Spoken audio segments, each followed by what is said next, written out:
In today's lab, we will study an ideal gas. An ideal gas is made up of randomly moving, non-interacting particles. For an ideal gas in a container of volume V, the ideal gas law holds. This law states that the pressure times the volume is equal to the number of moles times the gas constant times the temperature. Pressure comes from the force of the molecules' collisions with the container walls. It depends on both the molecules' density and their kinetic energy. Temperature is a measure of the average molecular kinetic energy. The average kinetic energy of a molecule is equal to 3/2 times Boltzmann's constant times the temperature.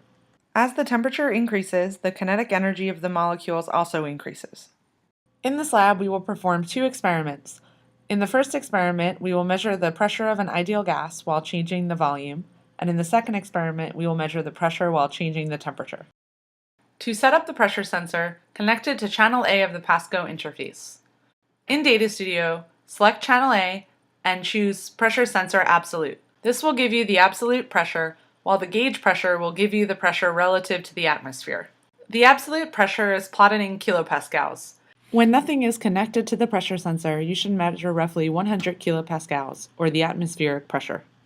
In the first experiment, we will measure the effect of changing the volume on the pressure of an ideal gas at roughly constant temperature. The syringe has a movable plunger that allows us to change the volume of air from 0 to 60 centimeters cubed. We will attach the syringe to the pressure sensor and measure the pressure on the air in the syringe. To attach the syringe to the pressure sensor, press the nozzle of the syringe into the pressure sensor and turn clockwise. The nozzle will snap into place.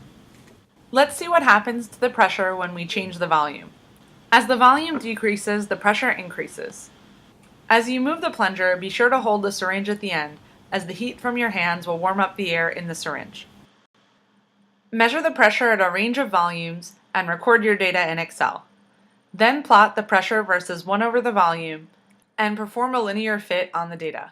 The slope of this line should be equal to nRT, as the pressure is equal to nRT divided by the volume. Based on the initial conditions, calculate an expected value for the slope and compare it to your fitted value. In our next experiment, we will hold the volume of air constant while we change the temperature and again measure the effect on the pressure.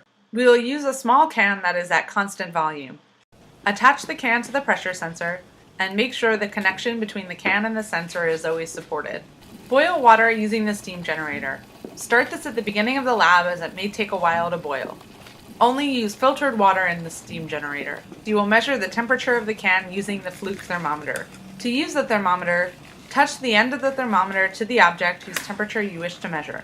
The last centimeter of the probe should be in contact with the object. Touch the probe to the can in each case to measure the temperature of the can as you are taking pressure data. You will measure the temperature and pressure of the can in 4 scenarios. Use the following order when performing your measurements. After you have taken data at room temperature, lower the can into the boiling water and check that it is fully submerged. As the temperature of the can increases, the pressure will also increase. Wait for the pressure to reach a steady value before removing the can from the boiling water. Repeat the same procedure, measuring the temperature and pressure for the ice water and for the liquid nitrogen. Be sure to measure the temperature of the can in each case. When the nitrogen stops bubbling violently, the can has reached thermal equilibrium with the liquid nitrogen. As you remove the can, do not touch it with your bare skin, as it will cause your skin to freeze. Record your measurements for your pressures and temperatures in Excel, and plot the pressure versus temperature for each case. Then add a linear trend line. The slope should be equal to nR over V, as from the ideal gas law, P is equal to nR over V times T. Calculate an expected value for the slope, and again compare your results.